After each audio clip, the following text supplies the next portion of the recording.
Hello and welcome back to the Metropolitan Culture Corner. I know I always say the same thing when I start these interviews, but that's because I really do want to welcome you all, and I really appreciate you tuning in, whether this is your first time tuning into our monthly interview series or whether you've been watching every single episode since March 2020. I'm happy to have you with us. Thank you for watching. Thank you for supporting local art and culture. This month, we go behind the scenes with model, actress, and stuntwoman Helena Mankowska. Originally from Poland, she has made her home in Barcelona for the past several years, and since then, she has appeared in commercials, ad campaigns, as well as in various short films and music videos. She studied under some pretty notable acting and stunt coaches, including the stunt coordinator for the series Game of Thrones. Helena was also the stunt double for actress Mila Jovovich of The Fifth Element and Resident Evil fame, in Jovovich's latest movie Paradise Hills. But it was Helena's latest role as a face model for the character of vampire mama Lady Dimitrescu in the Resident Evil Village video game by Capcom that took her career to a whole nother level and gained her thousands and thousands and thousands of fans from all around the world. And if you're thinking, what is a face model? Don't worry, we'll get there.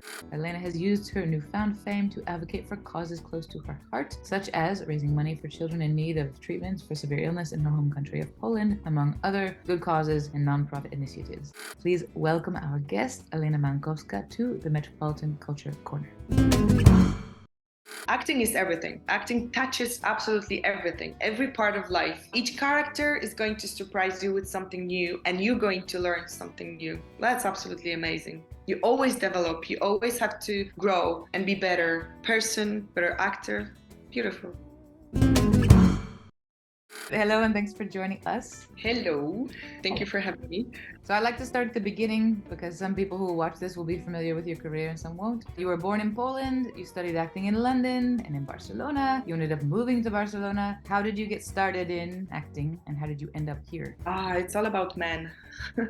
Basically, I was living in Norway and then I decided to come to Spain for 1 month, just being by myself and, no guys. But I came to Barcelona on the first day I met Carlos, my husband. So I would go back and forth. He's Venezuelan, so he said I would never live in Norway. So what do we do? And I was like, yeah, maybe I can move to Barcelona, but I need to do something for myself as well. I didn't want to move just for him. And I thought, why don't I do some pictures? People many times tell me that there's something with my eyes, and I thought maybe I can just take photos.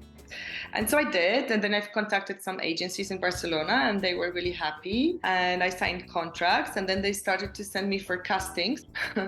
On my first castings, I had to have like 1.5 liters of water because I was so stressed. It's me, white room, and the casting director, and he goes, you're a mother, you're expecting your son to visit you, and there's just white room, no chair, no table, nothing, right? So yeah, you're a mother, you're expecting your son to visit you with his new girlfriend, and you make beautiful dinner, but you open the door and you see that she's a bit weird, but you sit down around the table and suddenly she starts to attack your son because she's a zombie. And I'm listening to all of it and I'm like, how do I do that? So then I thought I need some acting classes, and today I think I'd like to find that casting director and just shake his hand, because thanks to him I started to take acting classes, and that's how it all started. Yeah. I think a lot of people, they don't understand how much craft is behind someone who's a working actor. They think that just because, like in your case, you're a model, you could very easily transition to, go to a casting, get cast. This is why I like doing these interviews, because people can say, oh, it's more than that. Later in London and in Barcelona, you studied under some notable people. What are the most important things that you would say you learned from the classes that you took? Every class, every person, and every teacher taught me so much. I remember like every class, I felt like I am more of an adult, or understanding life, learning how not to judge others. Years ago, I decided that I don't want to judge others. Constantly, you hear others saying about people, they're just judging. And I felt that that's not what I want to do. I prefer to understand them, because behind every action, there is the reason why people behave that way or look that way. And so acting absolutely helped me to grow in that sense. That was absolutely beautiful. Besides, of course, other things like my body, my voice, how important breathing is, so many things. But this, I would say that was the most important thing for me. to learn how not to judge others. Because when you have a character and you have to work on it, you can't judge it, you know? You just have to understand it. Stop and think why that person behaves like this, why that person became that person. Let's say there's a young actor or actress or model watching this and they're thinking, what am I supposed to do? There's a big difference between having a role already and developing it and finding a way to somehow show the person who's in charge of the casting that you're the person that they want. How do you prepare for a casting? What advice would you give somebody who's just starting out who really wants to do the best job they can? For a long time, I was thinking like, what the casting director want to see in me? And that wouldn't work. When it started to work was when I started to go with my intuition, with how I feel or how I understand the character. If I wouldn't understand the character, I would ask. And that's what I've learned. And that's very important. Ask. Don't be scared. When you're at the casting and you don't understand something or you didn't hear exactly, ask to repeat. These people on the other side, they also want to help you. They ask you to come because they think you're good for that character, for that role. First, your intuition and how you feel about the character, how do you read the character, and then asking questions. How do you translate that process into making a self-tape? Because since the pandemic, self-tapes are awesome, but also it's really hard. Will you tell people what a self-tape is? Because some people watching this are thinking, what did you just ask her? When you have to prepare yourself and just record it in your home. So there is no help from casting director, there's no other people, there's no cameraman. So you have to have your light, good sound, quiet room, good background, which is normally white or, neutral color, with no distraction in the back. So no photos, by the way, no photos, so that whoever is watching it focuses only on you. So that's like a hard thing. You always think like, oh my God, is this light good? Do I look good? Is this okay? Oh my God. And the best is when your neighbors are making some constructions in their flat and it's like, awesome. This happens so many times to me. I live where the street is quite calm, I would say, but how many times I would do self-tapes, and even if I close the windows, there's just group of people screaming or kids crying, and it's like, and you have half an hour because you need to go pick up your child from school or whatever, it's like usually in my case it's like this. Okay, I have 5 minutes, I have to put makeup on, I have to make hair, makeup, find the clothes, light, camera, oh my God. And then once you record it, you have to edit it. It's a lot of work. So a lot of respect actually to people that you go to the studio and they record you and they record, I don't know, hundreds of people throughout 2-3 days when the casting is usually very fast and wow. So yeah, that's a self-tape. And casting is when you just go to the studio and of course you have everybody around you and they just tell you what to do and everything is set up, the light, the camera, they do it for you. There are actors that get it immediately. In my case, I need some time to adjust everything. I like to go for a walk and think of this character. If it's a real person, of course, look at that person and search for the images. If it's, I don't know, an architect, look for images of architects to do that so that you look similar.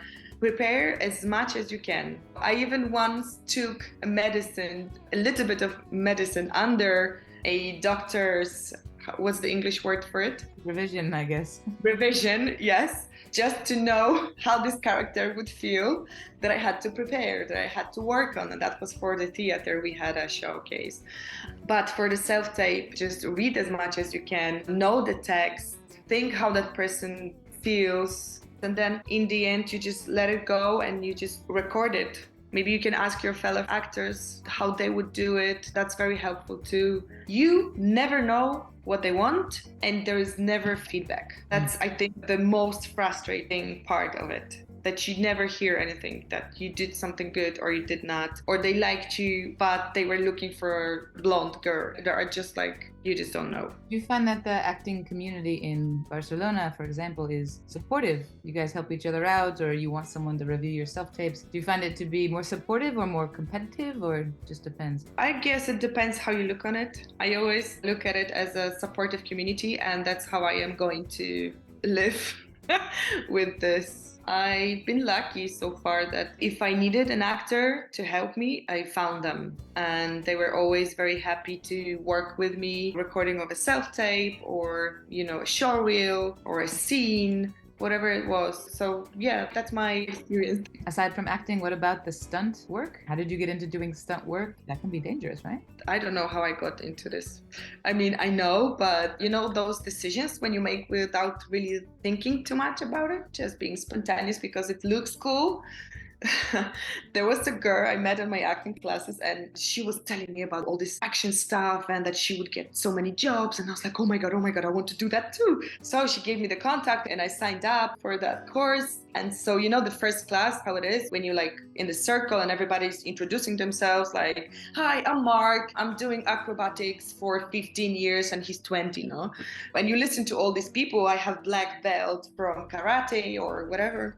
And, you know, the circle goes and I'm like, shit, it's going to be me now. And what am I going to say? I had no background whatsoever, like literally nothing. My God, really. When I think about it, Tori, I didn't even know how to jump properly when we had our first class and we were like one after another and we had to jump from 1.5 meters on the mattress. Everybody would just be jump, jump, jump. And I'm like, I don't even know what do I do with my legs? It was so challenging. I remember that I wouldn't go to some classes, not many, of course, but like 1 or 2 because I was so freaking scared. But basically, when it came, the first class and the introduction came to me, I just said, I'm riding a bicycle, trying to make some jokes, but I felt so uncomfortable. But I've learned so much. You know, when you're scared and you have to just do it, then you really learn. But that was so challenging. They set me on fire, like crazy things jumped from the car. Wow, the fire was the funniest. As I'm listening to you talk about this stuff, I mean, you got into acting as an adult, not as a kid or a teenager. You started doing stunt work even though you had no experience. And then you end up being a stunt double for Mila Jovovich. And that's not a small thing. You end up doing all these big things. So it seems like kind of a life lesson. You can make it if you try type thing. A lot of people would tell someone who's, for example, 30, or 25, you know, you're way too old to be starting this kind of thing, but in your case, you've had success. I've been told that, and I had these thoughts as well. All my life, I thought this, that you cannot start something new when I started when I was 33, I think, or 34. So really not that long ago. And I remember comments and everything, but I felt like, no, that's what I want to do, and I will do it. No one will stop me now. I found what I love. To look for your passion for the 33, not exactly 33 when I was a baby, maybe I wasn't, but for many, many years, looking for what I want to do in my life. I worked in offices, I worked in bars, I worked in restaurants. I had my projects, organizing festivals. That was fun, but when I met acting, that was when everything clicked, and that's when I had goosebumps, and when I felt I'm alive, and when I felt this is what I want to do. Working on character is something, yeah, speechless. I'm speechless. Whenever it comes to this, I become speechless. Is that your favorite part of the job? Yeah, absolutely. And lights. Lights. Lights and cables that are around me. Can you imagine? I love that. All these cameras and the cables that everybody has to be careful not to fall. It's like, be careful, cables. Yeah, I know. I see it. I love them. Maybe I should be a technician as well so that I work with cables. Do you go from being set on fire to behind the camera? Why not? After all of these very cool experiences, your career grew, or maybe more appropriate to say kind of exploded and changed quite a bit when this Resident Evil Lady Dimitrescu opportunity came up. First, for those who don't know, who is Lady Dimitrescu, and also what is a face model? Because some people will be asking that question. So Lady Dimitrescu is one of the great characters from the newest Resident Evil game, which is Resident Evil Village. A face model is a person that gives hers or his face to the character. So it's scanned and I am that person. Lady Dimitrescu, she became very popular amongst gamers and in the gaming world. I think like no other character became popular like she is till today, and it's been more than 2 years since the game was released. It was in May 2 years ago. Kind of a cult following for this vampire mama character, and it just seems like the Resident Evil and the gaming community in general are big fans of hers and of yours as well. So is that typical? Did you know the gaming world well before this experience? Do they usually get so excited about stuff, or they just really like you? I didn't know much and I still don't, but I'm doing my best, really. I play the game. I have other Resident Evil games to play. I guess they are waiting for autumn because in the summertime there's like just too much work. No, I did not know much about games. Once I entered this world, I found out that this character became very popular like no other. There are popular characters, of course, but this one, they related with her on so many levels. She's a mother, she's a fighter, she's strong, but also she has, feelings, even though she's killing everybody. Yeah, a sweet character, basically, that's what I always do, those sweet characters. Yeah, you always get cast as the villain, from what I understand, right? You've gone to trade shows, Comic-Con and stuff, dressed as the character, and I know you've done online streaming events and things like. What has that experience been like, getting to know these fans from all over the world who suddenly really want to interact with you, especially during the pandemic when people more and more started to depend on digital content to interact? Absolutely amazing experience. When I did the job, I was not told yet what kind of game is going to be, and I did not know it's going to be that huge. Actually, I was informed 6 months before the game was released in December that this is the character, this is the game. So I slowly started to understand what's going on and who is this character. I remember when I told my brother, my younger brother, he's a not a gamer maybe exactly, but he plays and he knew the character. I thought he's gonna just go mad. This was the moment, I think, when I realized like, oh, okay. So once the game was out and all the people started to write to me and I started to be a part of that community, I understood how big it is for them. Today I have a group of people that we write to each other, if not every day, many days a week. They are beautiful. They are so supportive. They support each other. They are so talented and intelligent, and so many of them are just like magical, Also, it was in the beginning very overwhelming, I have to say, to be in the middle of it suddenly, not knowing what's cooking really and what's happening in the beginning. Because for people, she was already there and they knew the game. And I thought of it like, thank you so much. But also, I'm just Helena, like I was learning how to understand all this gaming environment. And I think I made great friends. And the events that I was invited to, the Comic Cons, they were insane. The amount of love I received from people and warmth and support, like in a normal life, you just don't get it. That was something that lifted me up so much. I still did not find correct words that I feel like, okay, that's how I felt or that's how I feel about it, because it was so huge and still is, that all this happened and all the community and gamers, and maybe I speak a bit chaotic, but that's because it was chaotic for me. And I guess I still can't believe that this happened, maybe. You represent someone, a character that means a lot to them, and so they probably feel the same, Yeah. No, so sweet, these people, really. Also, you've taken the fact that you gained a lot of people who are suddenly paying attention to what you're doing all at once to promote nonprofits and other things, like to help raise money for children who need medical help in Poland, where you're from. And sounds like a silly question maybe, but why decide to do that instead of just enjoying the success, I've been always drawn to helping others, especially kids. I've been doing this for many years back in Poland. It started from a really small sweets collections for orphanage in my city where I come from. And then this has grown each year, collection, like big companies, and it was absolutely beautiful. But then I moved to Norway and then Spain. So this, unfortunately, I did not continue. But throughout the years, I would support different people. So this was just a natural thing I've done. And I've started before Lady Dimitrescu has happened. So when it happened, I was already in the middle of working on this baby boy, Kirill. He needed some support, and it was me and a big group of women that was helping him. He was a Ukrainian boy living in Poland. Yeah. And of course, since I've gained the community, right, that started to follow me, I, of course, thought, well, maybe they would like to help him too. And that's what happened. I remember many people were really involved and supportive again. That was so beautiful to see. Really, really beautiful community. Well, thank you so much. This was great to get to talk to you. Thank you. It was super.